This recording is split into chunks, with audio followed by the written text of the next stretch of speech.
पाक दामनी, बिल्कुल। और क्या समझ लगती है? मुखलिस भी कहा अल्लाह ताला ने मूसा अलैहिस्सलाम को कि हमारा मुखलिस बंदा था, और मुखलिस बंदे को अल्लाह ताला बचा लेता है। ये सूरह यूसुफ का क्रक्स ही ये है। अच्छा, ये जो है हज़रत मूसा का किस्सा, इसमें एक और चीज भी है, वो हदीस में आती है कि जब वो खवातीन आगे चल रही थी, मूसा अलैहिस्सलाम पीछे चल रहे थे, तो उनमें से एक का स्कर्ट थोड़ा सा ऊपर हुआ था, हवा चली थी, तो मूसा अलैहिस्सलाम कुडंट बियर इट, बर्दाश्त नहीं हुआ, तो वो आगे हो गए। वो रिक्वेस्ट की कि आप मुझे आगे चलने दें। तो इससे भी साबित होता है वही पाक दामनी और हया और प्रोटेक्टर वाली जो एक वो होती है, क्या कह लें, फील कि I can not do this, तो वो आगे हो गए थे। ओके, और क्या आपको कुछ वाकया याद आता है कुरान से, या कोई ट्रेट याद आता है? सब्रुन जमील, एक्सीलेंट। रेजिलियंस ये बहुत बड़ा ट्रेट है, राइट? मेन स्पेशली, वुमेन में भी है, बहुत रेजिलियंस है, लेकिन मेन में ज्यादा है साइंटिफिकली स्पीकिंग भी। रेजिलियंस होता क्या है? सबर को रेजिलियंस कहते हैं इंग्लिश में। सबर क्या है, रेजिलियंस क्या है? डेफिनेशन कौन बताएगा? एक होता है वेट करना, सबर और सफर में फर्क है ना। सफर इज जस्ट वेटिंग, लेकिन सबर क्या है? टू टाई समथिंग, किसी चीज को बांध देना, किसी चीज को रोक देना, या स्टैंडिंग वंस ग्राउंड, उस जगह खड़े रहना, इसको सबर कहते हैं, ठीक है?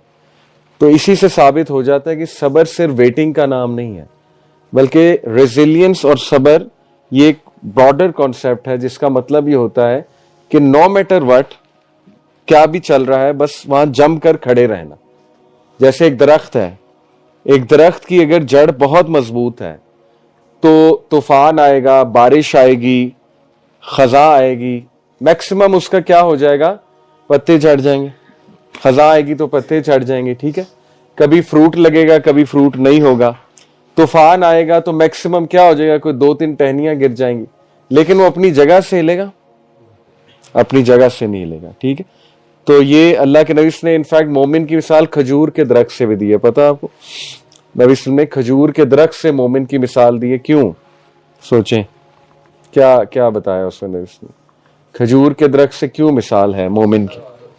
सदाबहार है, और थोड़ा और डीप जाए जी सख्त है, ठीक है, और बहुत कम पानी चाहिए आपको। तो खजूर डेजर्ट में जो दरख्त इतना हरा भरा है, हर मौसम में हरा भरा है।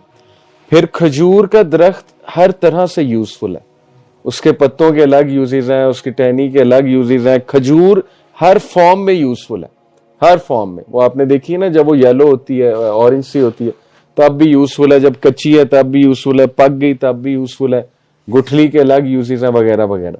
तो नबी सल्लल्लाहु अलैहि वसल्लम ने खजूर के दरख्त से मिसाल दी है मोमिन की।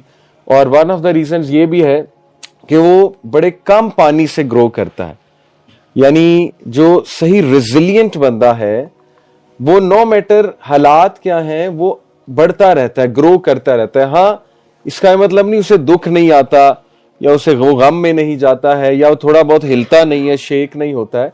हज़रत याकूब देखे नबी थे, रोते रहे, और उनको कितनी ज्यादा डिप्रेशन कह लें या सैडनेस कह लें, लेकिन वो हिले नहीं। हिलने से क्या मुराद है? हिलने से मुराद है कि अकीदा ही बंदे का जो है ना वो डामाडोल हो जाए, अकीदा ही डामाडोल हो जाए। यानी बंदा जो है वो, जैसे अल्लाह कहते हैं ना कि लोगों में से कुछ ऐसे हैं जो अल्लाह की इबादत किनारे पे करते हैं। सूरह हज की आया ना कि जब तक अच्छाई आ रही है तब तक खड़े हुए हैं, तब तक खुश हैं। जैसे अल्लाह ने कोई आजमाइश ले ली, कोई उनकी मर्जी के खिलाफ चीज हो गई, तो क्या करते हैं? They turn back on their face. और फिर क्या है कि वो दे लूज द दुनिया एंड द आखिरा, वो दुनिया आखिरा दोनों को लूज कर देते हैं, ठीक है? तो देखें, जब भी ये टॉपिक आए तो आप कुरान से, सबसे पहले कुरान में सोचें कि अल्लाह ताला ने रजुल की क्या बात की है। एक और बात है, ये इसी आया में जो मैंने शुरू में आपको सुनाई, मिनल मुमिनीना रिजालुन सदकू मा अहदुल्लाह अलैह। रजुल जो है, ट्रू मैन, वो वादा पूरा करता है, अपनी अमानत को फुलफिल करता है। इनफैक्ट अल हसन अल बसरी का ये कोट है कि true man is not the one जिसकी दाढ़ी है या जो मस्कुलर है बहुत ज्यादा, बल्कि ट्रू मैन वो है जो वादों को पूरा करता है, अमानत अपनी निभाता है। ये बहुत बड़ी बात है, अगर आप इस पे सोचें, इसमें भी बहुत डेप्थ है, ठीक है? तो वही बात होगी कवियुन अमीन। चले, ये हमने कुछ कुरान मजीद से रहनुमाई ली, जज़ाकल्लाह खैर, कि रेजिलियंस होती है रजुल में। और रेजिलियंस जो है इसका मतलब ये नहीं है कि दुख ना हो या गम ना हो या बस मुस्कुराते ही रहे हर हालात में, नहीं। रेजिलियंस होता है कि दुख के बावजूद, गमों के बावजूद, अप डाउन होने के बावजूद वो जमा रहता है, ठीक है, वहां से जड़ नहीं उखड़ जाती उसकी। और आज सबसे ज्यादा हम सब में डिटर्मिनेशन की कमी है। क्या ख्याल है? हमारी नस्ल का सबसे बड़ा मसला डिटर्मिनेशन की कमी है, क्योंकि गुनाहों से बचने में डिटर्मिनेशन का बहुत रोल है, विल पावर, रेजिलियंस का बहुत रोल है। डॉक्टर हमाद लखवी हमारे टीचर हैं, आपने नाम सुना होगा, पंजाब यूनिवर्सिटी के डीन हैं। अभी मेरे साथ पॉडकास्ट था उनका, उन्होंने एक वाकया सुनाया। कहते कि मैंने अपने एक स्टूडेंट को उर्दू बाजार भेजा। तो उर्दू बाजार लाहौर में बड़ा मशहूर बाजार है किताबों का, आप लोगों को पता होगा। तो कहते मैंने उसे कहा कि मेट्रो ट्रेन जाती है बिल्कुल यूनिवर्सिटी के बाहर, सीधा उर्दू बाजार उतारेगी। लेकिन खैर उसने कहा कि मैं गाड़ी में जाऊंगा, और फेयर इनफ धूप थी, गर्मी थी, उसने कंफर्ट चूज किया। तो कहते 3 घंटे बाद आ गया। तो मैंने कहा भाई क्या हुआ, किताब क्यों नहीं लेकर आए? तो कहता उर्दू बाजार नहीं मिला। तो कहते मैं बड़ा हैरान हूँ, उर्दू बाजार कोई बंदा इधर उधर हो गया है, उर्दू बाजार तो वही है, लोकेशन लगा लेते। उसने कहा लोकेशन लगाई थी, समझ नहीं आई। तो कहते मैंने कहा किसी से उतर के पूछ लेते। कहता बस मेरा दिल नहीं किया, तो गिव अप करके 3 घंटे बाद वापस आ गया। तो this sums up our generation कि हम गिव अप बहुत जल्दी कर देते हैं, ठीक है ना, छोटी छोटी बातों पे गिव अप कर देते हैं। और शायद इसकी वजह यह है कि हमें पता नहीं किसी ने ये घोल के पिला दिया कि दुनिया जो है ना वो बस हैप्पीनेस की जगह है, बस यहाँ पे खुशियां ही खुशियां होनी चाहिए और यहाँ पे एंजॉयमेंट ही होनी चाहिए। अब इस चीज ने, खुशी की गलत डेफिनेशन ने हमें इतना हिट किया है कि लोग जो है ना वो ये समझते हैं कि नमाज और कुरान से ना मुझे एब्सोल्यूट हैप्पीनेस ही मिलनी चाहिए बस, और जब नहीं मिलती तो छोड़ देते हैं। ऐसे ही देखें कितना हिट किया, इबादत के कॉन्सेप्ट को भी हिट किया इस खुशी की डेफिनेशन ने, कि लोग ये समझते हैं कि जब मेरा कोई मसला चल रहा है ना तो मैं नमाज शुरू कर दूं, और जैसे ही मैं सलाम फेरूं मसला हल हुआ हो, और अगर 5-6 नमाजों के बाद ना हल हुआ हो तो फिर नमाज ही गलत है, ठीक है, फिर नमाज नहीं पढ़नी चाहिए, फिर जो है ना कुरान भी नहीं पढ़ना चाहिए, क्योंकि ना कुरान से मसला हल हुआ, ना नमाज से, ना दुआ से। तो अल्लाह माफ करे अगर ये चीज थी तो फिर नबियों को तो अल्लाह माफ करे नमाज नहीं पढ़नी चाहिए। नबियों को कितनी मुश्किलात आई हैं, कितने मसाइल का वो शिकार थे, कितने चैलेंजेस थे। तो नमाज का अपना एक रोल है स्पिरिचुअल स्ट्रेंथ में और इमोशनल स्ट्रेंथ में, लेकिन ये कहीं नहीं है कि सलाम फेरोगे तो मसला हल हुआ होगा, ये कहीं नहीं है कि गुर्बत गायब हो जाएगी कुरान पढ़ना शुरू करोगे। अल्लाह इस बात पर कादिर है, दे भी दे, मसला हल भी कर दे, लेकिन बात वही है कि रॉन्ग कॉन्सेप्ट्स, ठीक है ना, हमने रॉन्ग कॉन्सेप्ट्स अडॉप्ट किए हैं, शायद इसलिए डिटर्मिनेशन की अब कमी हो गई है। और पेन किलर्स का दौर है, हर बंदा पेन किल करना चाहता है, ठीक है, पेन वो बॉडीली पेन नहीं बात कर रहा है, यानी एवरी बैड एक्सपीरियंस जो है ना हम उसको किल करना चाहते हैं, जबकि उनसे लर्न करना चाहिए, किल नहीं करना चाहिए, लर्न करना चाहिए। और हम बस निकलना चाहते हैं, फौरन निकलना चाहते हैं, किसी मसले में फौरन निकलना चाहते हैं।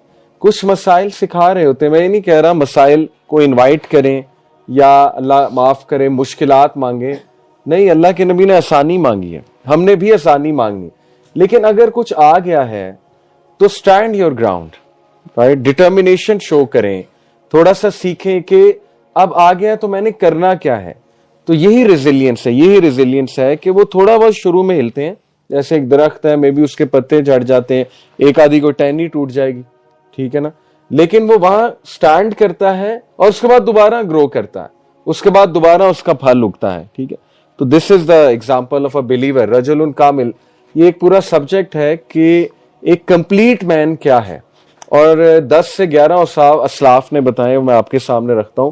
कुरान वाले तो हमने देखे, उसी से अखज़ शुदा है, तो वो मैं अब आपके सामने रखता हूं। 11 औसाफ है इनफैक्ट, रजुलुन कामिल, who is a complete man. तो उसमें सबसे पहली जो चीज उन्होंने जो है वो बताई वो है मोरुआ, स्ट्रेंथ ऑफ कैरेक्टर, ठीक है। द सलफ एक्सप्लेन्ड मोरुआ एज नंबर 1। अब स्ट्रेंथ ऑफ कैरेक्टर क्या है कि एक अच्छा किरदार, एक स्ट्रॉन्ग किरदार, उसमें क्या क्या आता है। Number 1, doesn't bag for attention, कि वो अटेंशन को बेग नहीं करता है, ठीक है, यानी उसमें गीरा होती है, उसमें ऑनर होता है। और आज आप देख लें कि हम सब की बहुत बड़ी वीकनेस की वजह कि we bag for attention.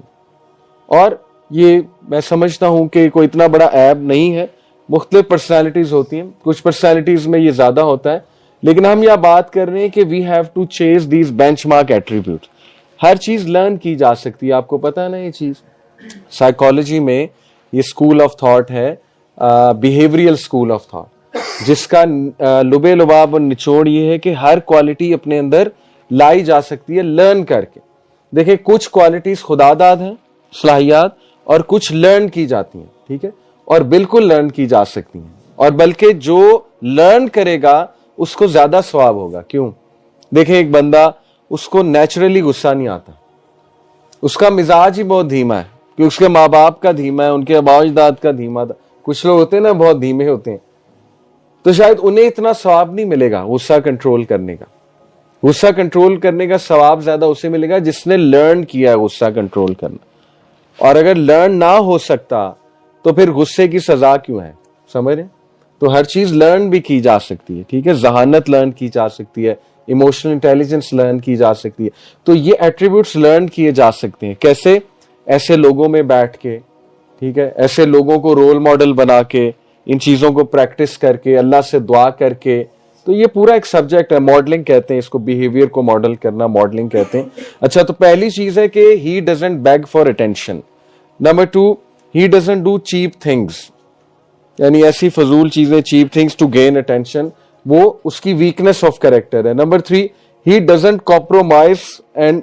Compromise honour for likes and trends. ये मैं मॉडर्न दौर के मुताबिक बता रहा हूं, इंटरप्रेट करके, कि यानी ऑनर अपने सेक्रीफाइस करना for likes and trend. Number 4, holds himself to a higher standard even when no one is watching. जैसे एक चाइनीज प्रोवर्ब है कि reputation is what you are in front of people, character is what you are when you are alone. असल character है जब तुम अकेले हो, ठीक है, वो कैरेक्टर है। बाकी सब रेपुटेशन है, बाकी सब जो है ना परफॉर्मेटिव सेल्फ है। ये दो कॉन्सेप्ट्स हैं साइकोलॉजी के, performative self versus authentic self. Performative self है मास्क पहनना और लोगों के सामने एक्टिंग करना, ठीक है, ये परफॉर्मेटिव है। ऑथेंटिक सेल्फ है अकेले में आप कैसे हैं, ओके, उसमें पता लगेगा, घर वालों के साथ कैसे हैं, वो ऑथेंटिक सेल्फ है। नबी सल्लल्लाहु अलैहि वसल्लम ने फरमाया कि मैं तुम सबसे ज्यादा घर वालों से अच्छा हूं, और तुम में से सबसे अच्छा कौन है? जो अपने घर वालों के साथ अच्छा है, क्योंकि ऑथेंटिक सेल्फ वहां निकलती है। बाकी सब परफॉर्मेटिव है, बॉस के सामने, दोस्त के सामने हर कोई अच्छा होता है, हर एक में टॉलरेंस होती है, ठीक है ना, हर कोई प्यार से बात करता है दूसरे से, लेकिन घर वालों के साथ कैसा है? That is true character.